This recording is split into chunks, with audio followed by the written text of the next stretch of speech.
Buenos días, ¿qué tal a todos los que nos escuchan y nos ven?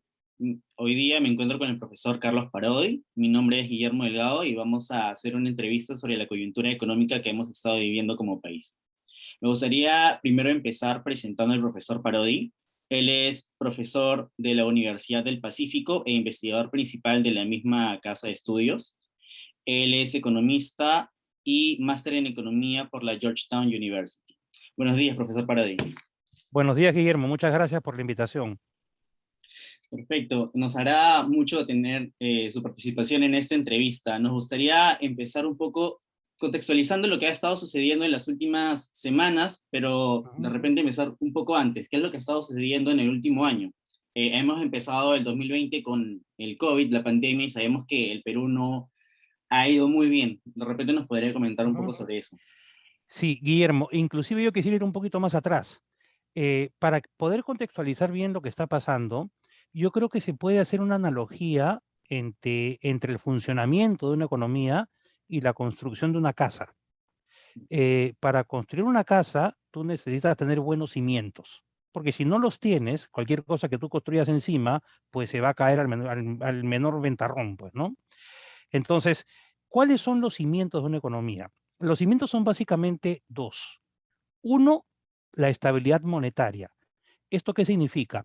Un banco central independiente, técnico y despolitizado que tenga pues como meta que la inflación, en el caso de Perú, no exceda de 3% al año. Primer cimiento. Segundo cimiento, manejo adecuado de las finanzas públicas. ¿Esto qué significa? Que al igual que cualquier familia, el gobierno también tiene ingresos y tiene gastos. Entonces, si el gobierno tiene ingresos y gastos, tiene que tratar de calzar lo mejor que se pueda los gastos que tiene con los ingresos que recibe. Porque si, al igual que una familia, gastas muy por encima de los ingresos que tienes, entras en una figura que se llama déficit fiscal. Y eso en principio lo que genera es que tengas que financiarlo. O sea, si una familia gasta por encima de los ingresos, tiene que sacar la diferencia de alguna parte. Uno puede sacarla de ahorros, si es que tienes, o te puedes endeudar. ¿Ok? El tema es que cuando te endeudas, tienes que darle un muy buen uso a los recursos que estás obteniendo de deuda, porque tienes que pagarlo después, como Claro. cualquier familia, como cualquier préstamo. Ya. Entonces, en esos dos cimientos, el Perú, digámoslo así, ha hecho muy bien su tarea en los últimos 20 años. ¿Ok? Pero esos cimientos son solamente un medio, no son un fin en sí mismo. El fin de cualquier estrategia económica es que el bienestar de toda la población suba. Pero para lograr conectar la bonanza de los equilibrios macroeconómicos o de los cimientos con la construcción de la casa, porque lo que te da bienestar al final del día es la casa, en el medio hay que hacer reformas. Reformas que tienen que ver básicamente con una mejora de la manera como el Estado entrega servicios básicos. Es decir, tiene que haber una mejora en la educación, tiene que haber una mejora en la salud, en la seguridad ciudadana y sobre todo, Guillermo, en el respeto a las normas, ¿no?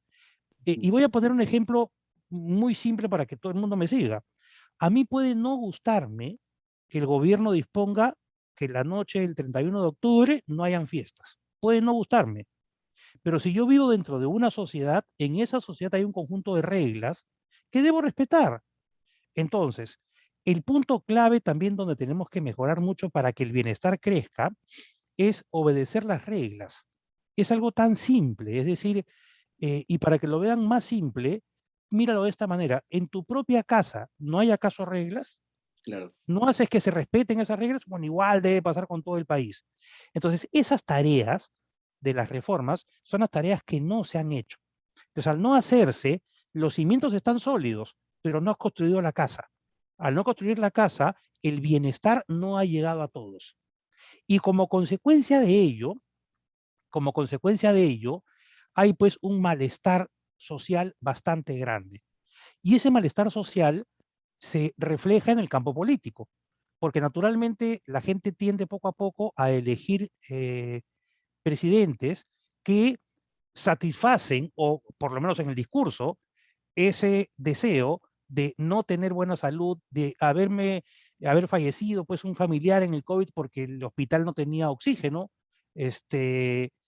o porque no habían camas UCI, o la educación de mi hijo, pues el colegio no funciona porque el profesor no va, cosas de ese estilo. Entonces, ¿qué es lo que pasa? Que la población está frustrada. Y el problema es que cuando uno piensa qué se debe hacer en un contexto en que estás intolerante, frustrado, usualmente la salida no es la más correcta.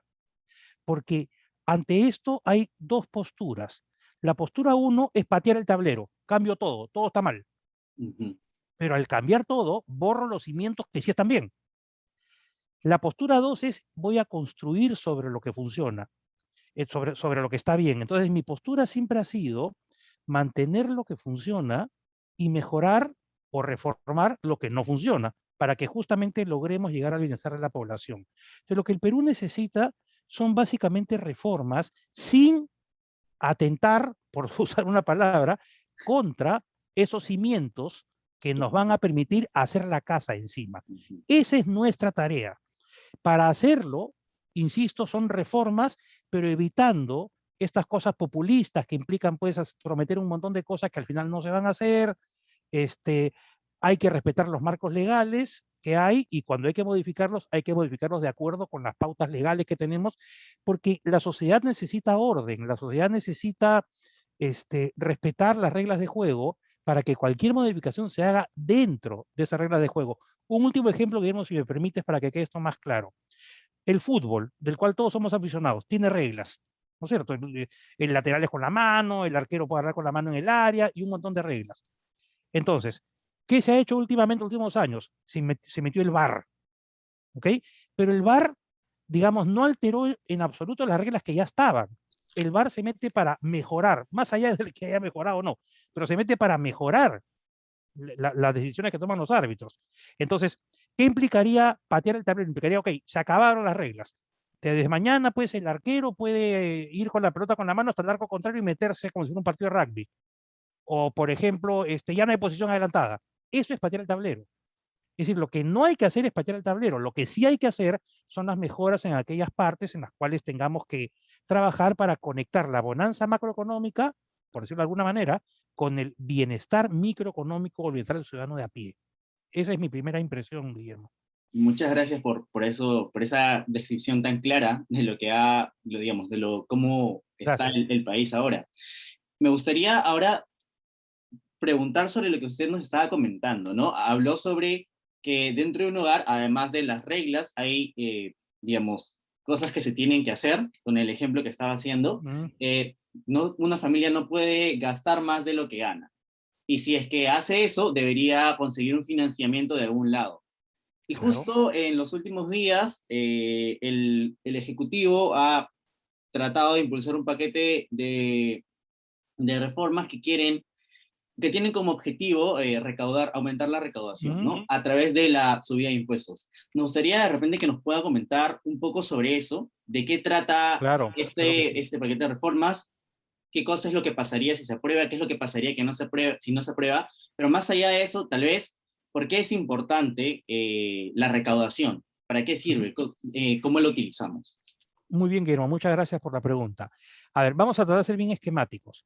Primera idea, no hay ninguna duda que, como comentábamos en la respuesta de hace un ratito, que el gobierno peruano necesita probablemente, no lo sabemos, habría que ver números, mejorar una serie de servicios básicos.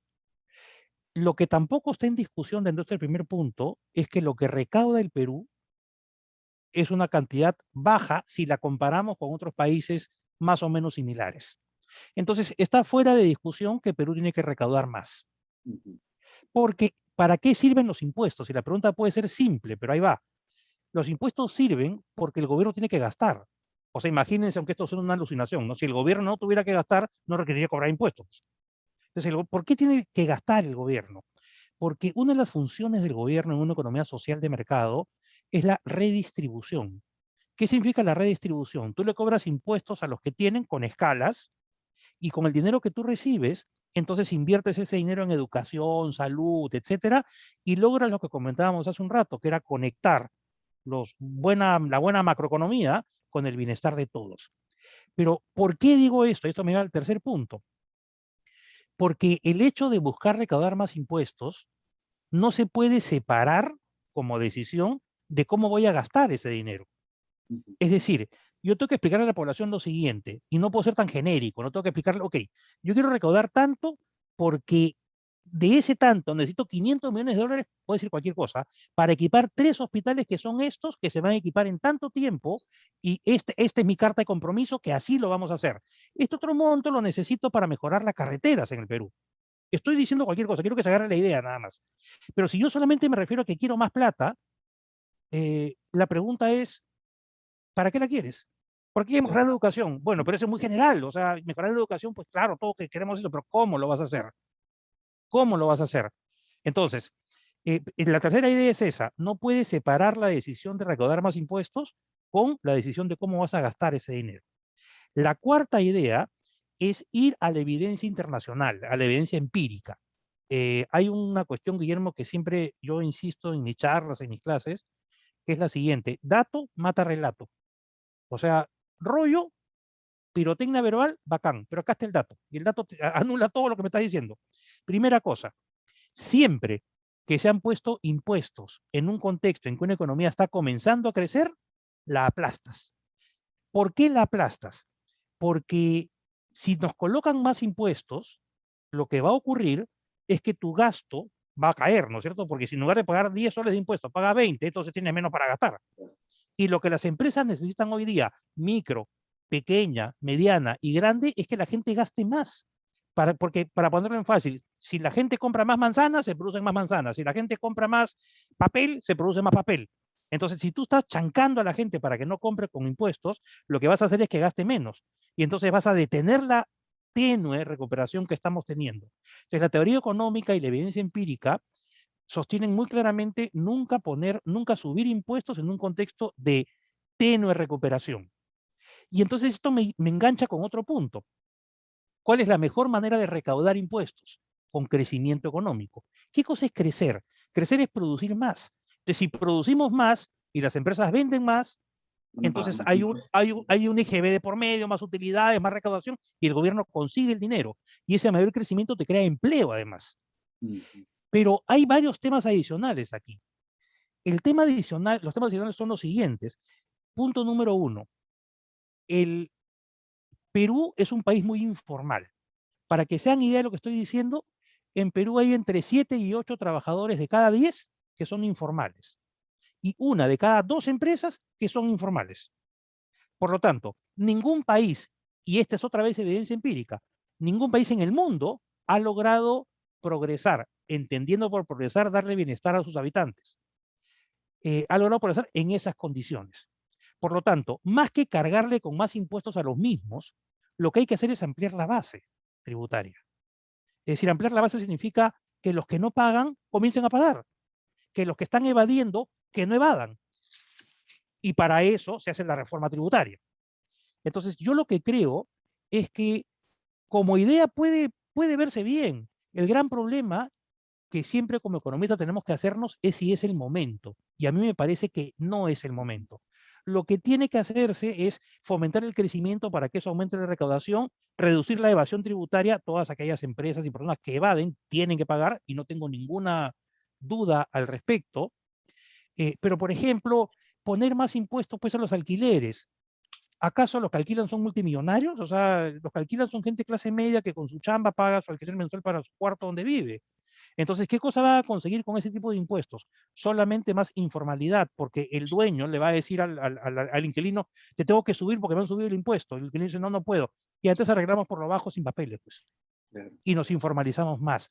Entonces, hay que tener cuidado con la reforma tributaria, porque, y quiero cerrar con esta idea a propósito de un comentario del ministro de Economía, Guillermo. Lo que tú no puedes nunca crear en un país es castigar el éxito. Es decir, tú no puedes desarrollar una cultura en un país en la que el éxito esté castigado con un montonón de impuestos. Me refiero al ejemplo del automóvil que puso el ministro de Economía. ¿Por qué razón? ¿Qué cosa está desconociendo el ministro ahí?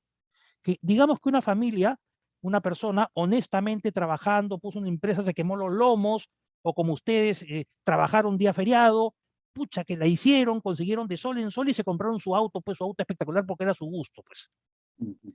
¿Por qué vas a decir que te genera, no sé, picazón en el hígado ver un auto de esa naturaleza? Y hay algo que es más grave, Guillermo, que esa persona que se compró ese auto, si no hubiera gastado esos $150,000 en ese auto, lo hubiera usado en otra cosa, se hubiera ido de viaje, hubiera comprado, no sé, pues cualquier cosa. Y ahí que estaría bien. O sea, lo que está mal es el auto. Entonces, ¿qué cosa trato de decir?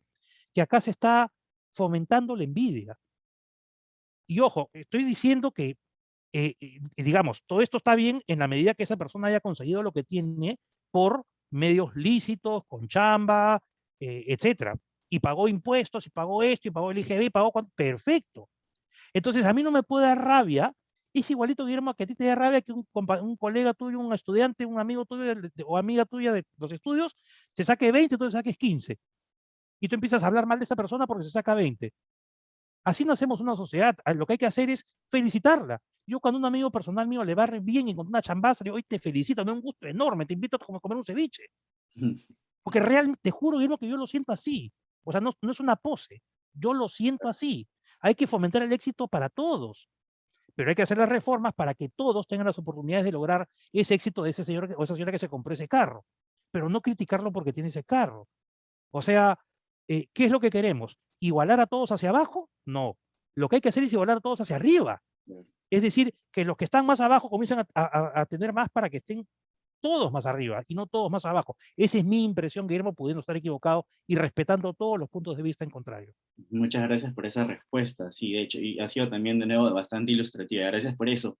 Ahora, hablando un poco de este bienestar microeconómico que mencionaba Mm, a lo largo de su discurso y las respuestas que nos estaba dando, una de las cosas que ha sucedido y que probablemente más ha preocupado a la población en general ujú, ha sido en algún momento de este año el alza del precio de los alimentos, ¿no? ujú, Una de las justificaciones justo que nosotros abordamos dentro de las publicaciones de la página fue que esto ujú, puede deberse principalmente a dos factores, ¿no? Uno, por el alza de precios internacionales que ujú, podían servir de insumos para que los productos sean producidos y eso ujú. incrementaba el precio, pero también el alza del tipo de cambio, haciendo que el Correcto. sol se evalúe y al momento de nosotros importar productos de fuera nos salga más caro. Ujú, Entonces quisiéramos tocar el tipo ujú. de cambio como un tema que nos explique cómo funciona esta dinámica y qué es lo que pasa cuando el tipo de cambio aumenta, específicamente a las Perfecto. familias del Perú.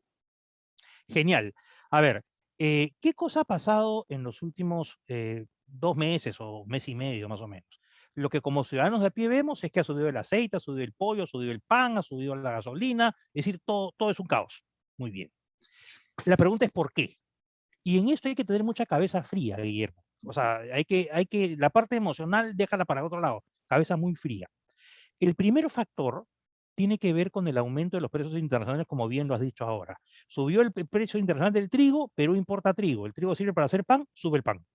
Subió el maíz amarillo duro, Perú importa maíz amarillo duro. ¿Y eso para qué sirve? Para el alimento de los pollos. Y en Perú comemos todo pollo, pues, es la verdad, pues. Entonces el pollo sube de precio. ¿Ok? Subió el aceite de soya, que es el que sirve para hacer el aceite que compramos en los mercados, entonces compra más caro el aceite. Pero ese es un factor. Y la pregunta es, ¿por qué pasó eso? Y la respuesta es la siguiente. Mira, en el año 2020 tuvimos una terrible pandemia. Entonces los gobiernos de todo el planeta trataron de paliar los efectos de estar todos encerrados a través de diversos programas que implicaban darle plata a la gente para ponerlo en fácil. Los bonos, los programas de crédito reactiva para tomar el caso peruano. Para que se vea más fácil, es como si encima de cada país hubiera pasado un helicóptero soltando billetes.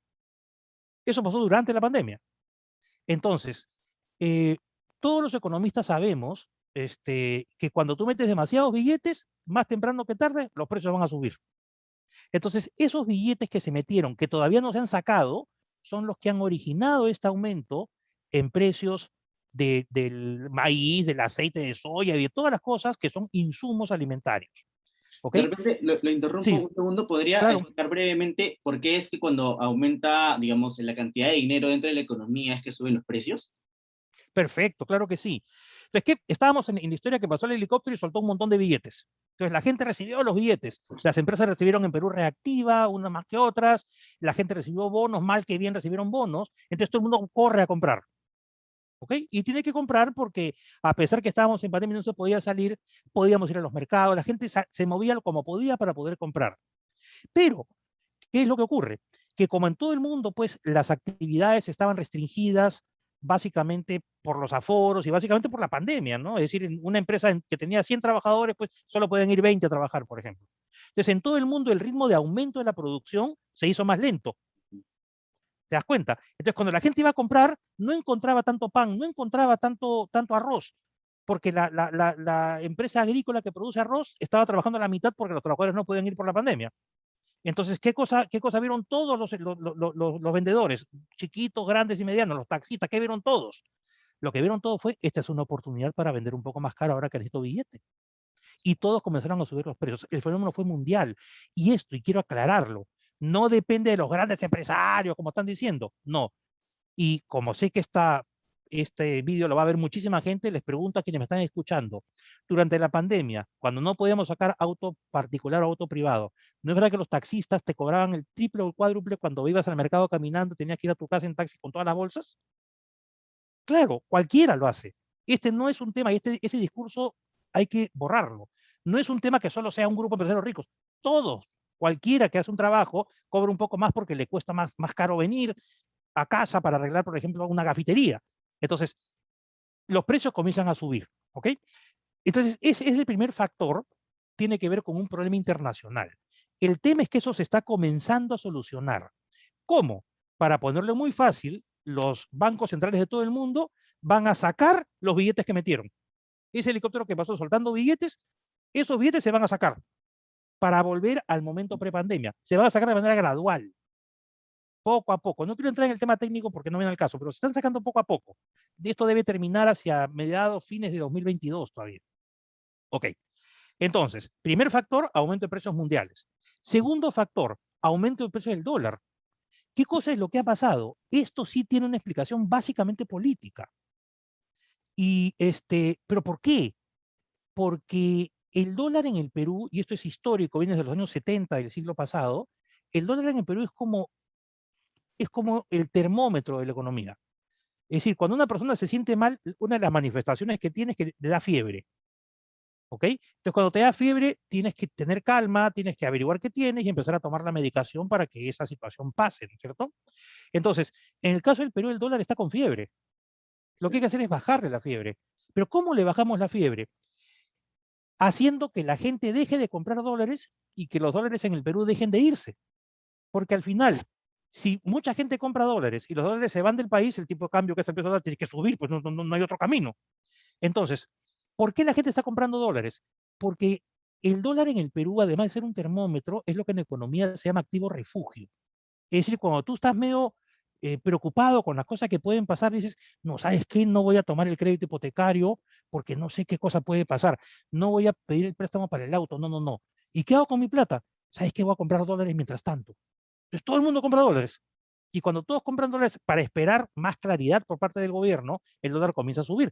Y análogamente, el temor originado en el ideario de Perú Libre, porque no olvidemos un detalle, hay que ser claro en estas cosas. Recuerden, datos matan relatos. El plan de gobierno con el cual gana el señor Pedro Castillo es el plan que se escribió el 20 de febrero de 2020 por el señor Vladimir Cerrón. Y si uno lo lee, eso significa, eh, básicamente lo que dice es que va a competir a Perú en Venezuela. Eso es lo que dice ese plan, y con ese plan ha ganado. ¿Ok? Entonces genera incertidumbre.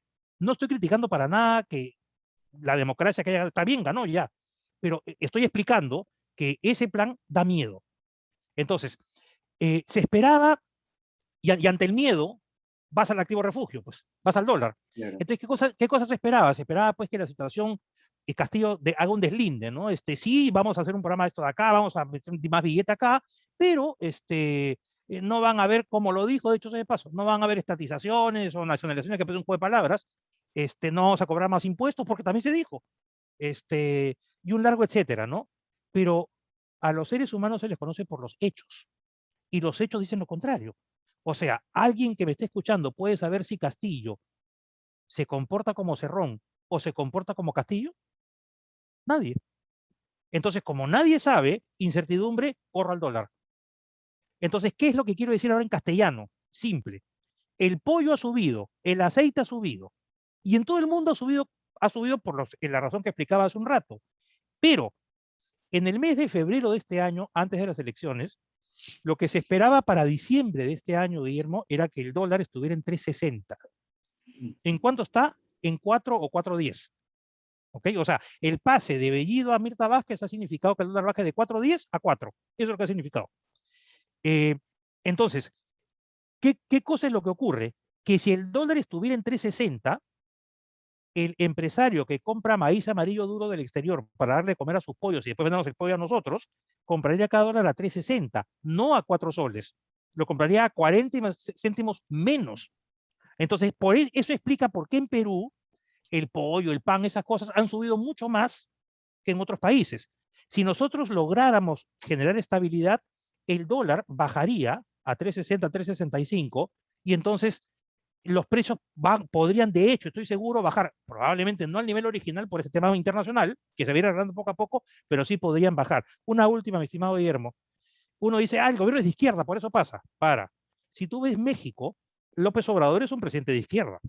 Nadie puede dudar de eso. Y si tú ves cuánto ha aumentado el tipo de cambio desde el 1 de enero hasta hace 3 días, en México ha subido solo 3%. En Perú estamos hablando de más de 15% aumento en el precio del dólar.